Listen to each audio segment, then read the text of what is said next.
Ada suasana masjid, masjidnya besar ya, belum ada masjid sebesar masjid ini. Ya, ya. Kita punya masjid kecil-kecil semua Pak. Jadi memang ini sentra, tempat berkumpul ya, kayak semacam Islamic Center lah. Wah itu akrab jamaahnya itu bukan main. Ya.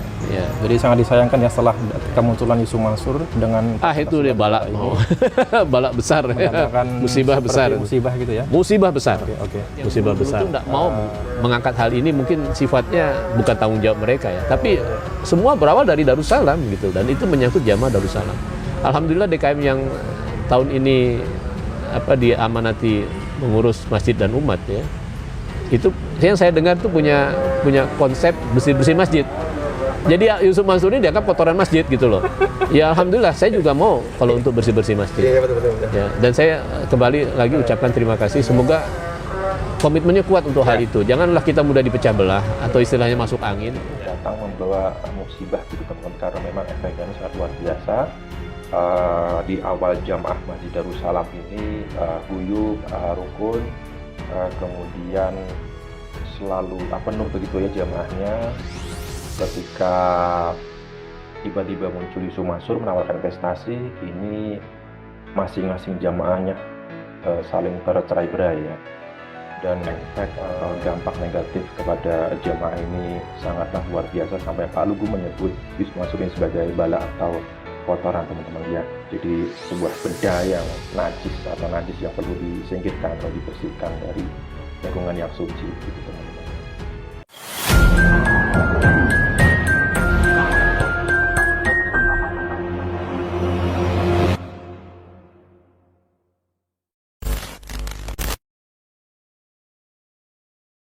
Assalamualaikum warahmatullahi wabarakatuh teman-teman. Berbicara berkaitan tentang investasi batubara Yusuf Mansur yang selama ini merugikan kurang lebih 250 jamaah dengan total kerugian senilai hampir 55 miliar yang saat ini berlangsung gugatan di Pengadilan Negeri Jakarta Selatan sampai ke tahap PK dan gugatan di Pengadilan Negeri Bogor ini sampai ke tahap kasasi. Saat ini Pak Zain Mustafa tengah menunaikan ibadah haji. Kita doakan semoga hajinya mabrur dan selamat sampai tanah air. Dan sampai kurun waktu kurang lebih 3 tahun ini teman sejak tahun 2001 atau 2022 saya mencari informasi berkaitan tentang investasi batubara ini. Saya telah bertemu dengan para investor ya, ada beberapa yang memang berani muncul ke media mengutarakan bagaimana kisah kelam peristiwa di tahun 2009 atau tahun 2010 tersebut. Tapi ada beberapa juga yang hanya berani menyampaikan tetapi tidak diliput atau direkam atau ditayangkan di media manapun begitu teman-teman. Dan dari banyaknya investor ini, ada satu investor yang menarik perhatian saya ketika beliau mengatakan bahwasanya kedatangan Yusuf Mansur ini di Masjid Darussalam ini seperti bala, seperti musibah ya. Jadi Yusuf Mansur ini datang membawa musibah gitu teman-teman karena memang efeknya ini sangat luar biasa. Di awal jamaah Masjid Darussalam ini guyup, rukun, kemudian selalu penuh begitu ya jamaahnya. Ketika tiba-tiba muncul Yusuf Mansur menawarkan investasi, ini masing-masing jamaahnya saling tercerai-berai ya. Dan memang pantas dikatakan bahwa ini adalah tragedi atau musibah di dalam masjid gitu. Karena memang sebenarnya Rasulullah sendiri sudah melarang ya dalam suatu hadis bahwasanya jikalau ada transaksi jual beli atau muamalah di dalam lingkup masjid ini bahkan Rasulullah mendoakan kebangkrutan ya dalam usaha tersebut gitu ya. Dan tidak hanya mengatakan bahwasanya kedatangan Yusuf Mansur ini musibah, bahkan investor ya, sebut saja namanya Pak Lugu Agung Sarjito ya, kalau tidak salah. Ini bahkan menyebut Yusuf Mansur itu sebagai kotoran, betul teman ya. Sebuah kata yang negatif sebuah kata atau eh, kotoran ya bisa disamakan atau diartikan sebagai najis gitu ya. Jadi sebuah najis di Masjid Darussalam yang harus dibersihkan gitu ya teman-teman ya. Dan perjuangan investor ya sampai saat ini sudah ya baru dua memang ya yang mengajukan gugatan di pengadilan negeri karena memang satu kali gugatan saja ini bisa memakan waktu sampai 1 hingga 2 tahun, itu pun di tingkat pengadilan negeri saja teman-teman ya, belum lagi kalau ini berlanjut ke tahap banding kasasi maupun PK. Jadi mereka ini saling ya menunggu atau bergiliran untuk mengajukan gugatan di pengadilan gitu.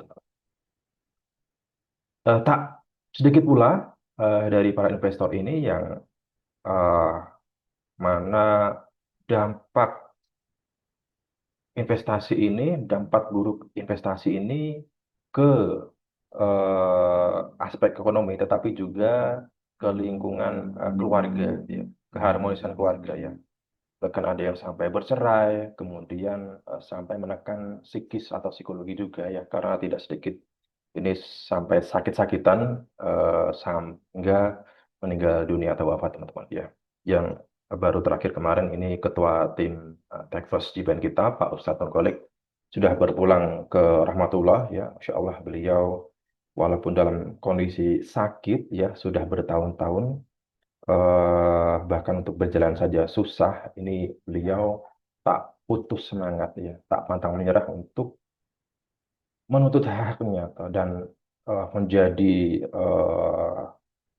garda terdepan, menjadi ketua atau menjadi pendorong bagi teman-teman jamaah lain untuk menagih hak-haknya ke Yusuf Mansur gitu sampai akhirnya beliau wafat gitu, ya. Dan eh, akan saya tampilkan wawancara dengan Pak Lugu ya bersama saya menceritakan bagaimana awal kronologi bagaimana awalnya Pak Lugu ini tertarik pada investasi batu bara sehingga beliau ini menginvestasikan uangnya senilai 50 juta rupiah dan berakhir muak begitu saja ya. Tidak ada penyelesaian atau tidak ada etikat baik Yusuf Mansur teman-teman. Ya, inilah video wawancara dengan Pak Lugu, sekaligus ini mengingatkan ya memori kita bagaimana efek atau dampak negatif kepada jemaah ini sangatlah luar biasa sampai Pak Lugu menyebut Yusuf Mansur ini sebagai bala atau kotoran teman-teman ya. Jadi sebuah benda yang najis atau najis yang perlu disingkirkan atau dibersihkan dari lingkungan yang suci. Kata-kata data itu hilang. Tapi saya rasa bisa dibilang nggak wajar ya kalau hilang ya? Iya nggak wajar lah, logika mana? Logika orang waras sekalipun ya, pasti ada faktor sengajaan untuk itu. Memang, maaf, waktu itu Pak Zaini kan, memang beliau ini yang agak galak waktu pertemuan ya. Di mana itu, di Legenda Wisata. Dengan Yusuf Mansur itu bukan? Saya datang waktu itu bersama istri saya dan anak saya yang pertama, dia bawa mobil. Karena saya nggak cerita sama mereka mengenai investasi yang 50 juta ini, saya sampaikan mulai bulan ini saya nggak pegang uang lagi ya. Ayo kita ikut presentasi ini, bukan presentasi lah, mungkin silaturahmi atau apa ya. Begitu sampai di acara itu saya kaget, ternyata kok Yusuf Mansur datang nggak sendiri gitu loh. Kalau dia ustadz kan silaturahmi ya, datanglah sendiri, kita ngobrol yang enak lah. Dia bawa beberapa cara. Oh gitu, bawa pengacara. Dan dia kenalkan bahwa itu pengacara dia. Itu yang saya udah mulai kecewa. Ini nggak benar ini. Kok malah bawa pengacara ya? Nah. Dan satu hal lagi, ada dia bapak tidak usah khawatir, ada perkataan dia itu yang seingat saya wallahu alam ya. Dan karena dia punya value yang besar sampai sekian tahun lah. Artinya nama dia. Dan itu bisa menjadi jaminan untuk mengembalikan investasi. Tapi memang benar ya, pada saat pertemuan itu Yusuf Mansur mengatakan akan mengembalikan dana jamaah ya? Memberikan kepercayaan kepada kita untuk itu. Makanya sebagian besar tenang. Ya Ahwan, Pak Zaini mungkin yang mengerti, dia yang agak keras waktu itu. Ya. Oke. Yang agak keras. Nah, yang saya lihat di sini kan nggak ada perjanjian untung rugi gimana gitu Pak. Nah, ini kok bisa gitu loh Pak. Kemudian Bapak sendiri apa nggak ada rasa curiga gitu loh? Ya, ini kan balik-baliknya dasarnya kepercayaan, Pak. Ini Iya, iya.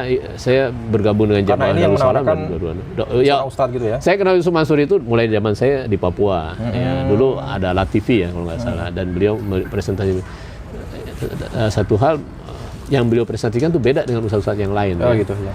Saya mau mengikuti ekonomi syariah di Indonesia mulai dari zaman terbentuknya Bank Muamalat Indonesia. Ya. Di situ kita kenal Bapak Dr. Safi Antonio, Adi Makarim. Ini kok beda sendiri gitu loh. Ya. Mas saya nggak tertarik, cuma lihat aja begitu. Ya. Saya nggak tahu riwayat beliau juga pernah dipenjara apa, nggak tahu saya. Nggak tahu. Penjara 2 kali dia. Nggak tahu, justru tahunya setelah kejadian itu. Ya, waduh. Saya jadi ngenes gitu loh. Ini masjid bukan masjid kecil, masjid besar. Jamaahnya juga bukan orang sembarangan. Ya. Orang-orang yang secara finansial mampu gitu loh. Ya seperti yang dijelaskan Pak Zaini, kenapa kita nggak tutup dia? Karena memang banyak tekanan. Karena orang ini kan sebenarnya dalam keadaan yang baik. Ya harapannya bisa lebih baik lagi. Apalagi tadi di pertemuan beliau menyampaikan nggak usah khawatir dengan karena value saya, value secara media ya itu cukup besar. Dan itu saya dengar sendiri dari Yusuf Mansur. Dia mengatakan seperti itu. Ya kita tenang. Ya. Nah, setelah pertemuan itu ada beberapa upaya untuk mengalihkan investasi ke bisnis lain. Ya. Saya tidak tahu seperti apa proses pengalihannya itu. Pernah saya ikut satu presentasi tambang pasir. Saya nggak tertarik. Ya, karena kita biasa dengan tambang besar ya. Ya, dan kalkulasi tambang besar itu sangat detail gitu loh. Oke lah, saya ikut presentasi itu sekali dua. Saya tinggal, karena manfaatnya juga nggak ada yang masuk di pundi-pundi saya gitu. Sementara nggak ada yang nanyain tuh yang modal awal 50 tuh gimana? Nggak ada yang nanya itu. Ya. Saya juga nggak tega nanyanya gitu, karena ada dulu Bapak Wallahualam Pak Heri ya itu sampai dia rajin juga jamaah di sini yang biasa saya berhubungan sama dia. Pak Heri atau Pak siapa sih? Pak Mustafa itu bukan. Pak beliau udah keluar kayaknya dan dia orang mengerti ilmu. Artinya karena saya sering diskusi sama dia. Cuma belakangan informasinya beliau kan juga nggak aktif lagi di situ ya. Apalagi ya yang saya justru tahu data itu hilang setelah tercetus ini gitu loh ya. Jadi ada pertemuan. Nah itu yang juga yang membangkitkan saya. Wah ini saya bisa saya tarik lagi nih. Oke. Ya gitu. Dan belakangan kan si Yusuf Mansur mengatakan bahwa sudah mengembalikan dana sebesar 23 miliar. Nah, bullshit itu. Maaf saya terbiasa dengan culture Amerika. Ya bullshit kenapa? Uang sebesar itu mestinya kan kita tahu semua ya. What for detail ya. Apakah untuk usaha, untuk apa gitu. Dan sebenarnya yang paling tepat ya dikembalikan lah investasi jamaah itu ya. Sampai saya juga klaim juga ini bisnisnya real atau enggak sih pertama itu. Kalau enggak real akadnya sah atau batal gitu loh. Kalau batal uang yang kita terima itu uang halal atau uang haram. Ya. Sampai udahlah saya nggak peduli dengan uang yang 50 juta itu. Tapi yang jelas uang saya bila dikurangi dengan apa yang saya terima masih ada. Ya. Ini terkait dengan teman-teman justru menekankan pada janjinya dia. Ya. Kalau pertanyaan saya begitu, maaf, saya punya guru Dr. Erwadi Tarmizi ya, menekankan juga akan hal itu. Bisa jadi itu uang yang bukan hak saya ya. Cara Allah memberikan peringatan dengan cara seperti itu. Walaupun sebenarnya ada misi sodakonya juga kan Pak ya. Nggak cuma ansih investasi gitu. Dan itu yang membuat menarik kan. Saya juga dulu tertarik dengan anak-anak muda yang bisa jadi hafiz, ada usaha untuk membangun satu pesantren jadi yang baik gitu. Selain semangat bisnis juga di sini ditekankan semangat beramal ya. Iya, itu yang dan juga apalagi pada prosesnya itu digabungkan dengan seperti riadoh seperti itu. Nah, itu yang riadoh itu justru yang saya jadi makin curiga gitu. Di pertemuan pertama udah curiga saya. Ini real bisnis atau kenapa kok yang dibicarakan bukan cash flow report? Malah keadaan tambang misalnya. Kok yang dibicarakan restoran riadoh? Saya nggak ikut-ikutan, saya belum ternyata itu lebih kepada para arranger ya, mungkin dibebani itu hal seperti itu. Nanti Walau alam kalau sebenarnya apa hubungan arranger ini dengan BNT, dengan Yusuf harusnya kan Mansur, kalau walau alam sih, terkait ibadah apapun itu ya, haram Pak hukumnya. jangan dikaitkan dengan kekayaan bisnis gitu ya. Kita lillahi ta'ala. Saya sempat debat dengan arranger saya bilang Pak keluar Pak, ini nggak benar. Iya, iya. Ya. Tapi saya menghormati dia, ya tentunya juga cara dakwah itu juga kan enggak sekeras itu Pak ya. Ya, itu. Oke. Nah, setelah proyek ini macet Pak, tidak ada kejelasan begitu Pak. Apa respon dari keluarga Pak? Istri mungkin? Ya, alhamdulillah istri saya punya usaha. Ya, sedikit banyak membantulah perekonomian di rumah. Nggak sampai saling menyalahkan gitu nggak ya? Oh enggak. Alhamdulillah, karena kita juga komitmennya pertama ini untuk membiayai usaha apa tadi warung makan ya, dan lokasinya alhamdulillah bagus di dekat Pak SBY di Cikeas sana. Yang kedua untuk masa depan anak tadi kan, karena harapannya bisa kuliah kedokteran. Ya alhamdulillah malah tidak masuk kedokteran, masuk farmasi. Sekarang sudah menikah, tinggal di Bengkulu. Ya bahagia hidupnya. Ya, kalau itu dikatakan sebuah kecewaan, insya Allah enggak, membahagiakan sebuah kehidupan yang saat ini saya jalani. Permasalahannya kulil haqi walau kana muran. Itu yang mau diperjuangkan teman. Dan saya akan ada di depan untuk hal itu. Iya. Gini Pak. Jadi harapan Bapak ya, kalau bisa dana Bapak itu ada kejelasan ya, bisa dikembalikan gitu ya? Iya, seandainya kita ini umat Islam kan punya perangkat yang utuh Pak. Ya, nggak usahlah kita melibatkan umat yang lain atau sistem apapun ya. Selesaikanlah secara Islam. Iya, secara syar'i ya. Iya, secara syar'i. Ahlinya banyak ya. Ya, saya pernah usulkan juga waktu itu kalau bisa Dr. Erwandi Tarmizi dilibatkan untuk menjadi penasihat agar kita juga nggak larut dengan masalah dunia yang seperti ini gitu. Oke. Itu aja. Mungkin terakhir Pak, kan saya juga sempat wawancara dengan rekan-rekan jamaah lain gitu kan. Iya. Dan efeknya itu luar biasa betul gitu kan. Sangat goncangan itu saya rasakan. Ada jamaah juga kan. Iya. Sangat saya rasakan. Terpecah belah, tercerai-berai. Dari raut muka hari-hari itu, Allah. Saya bukan orang kota wisata Pak, saya orang Limus Pratama ya. Bahkan sampai sekarang ya. Wallahu alam. Tapi saya bedakan dari 2006 sampai 2009 ke sini, terutama setelah 2010 jauh beda suasananya. Saya makanya itu kan salah satu pilihan saya kenapa saya pindah ya dekat rumah Masjid Darussalam ini.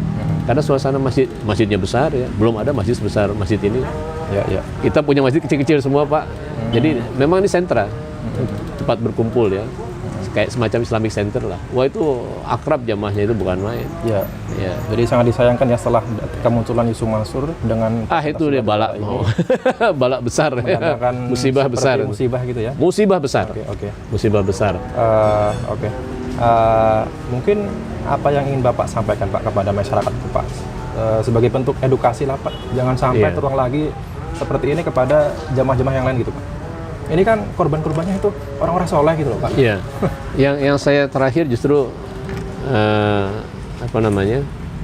prihatin Pak ya. Seperti teman-teman dari kayak TKW atau orang dengan mungkin secara kapital mereka nggak terlalu banyak. Alhamdulillah saya masih diberikan kelebihan oleh Allah ya. Ini yang justru membuat hati jadi semacam kita benci orangnya karena kelakuannya ya. Bukan benci pribadinya. Bukan benci pribadinya, kelakuannya. Dan ini harus ada yang menegur. Artinya memberhentikan, ya nggak boleh diteruskan karena ini akan merusak mindset umat Islam itu sendiri. Ya.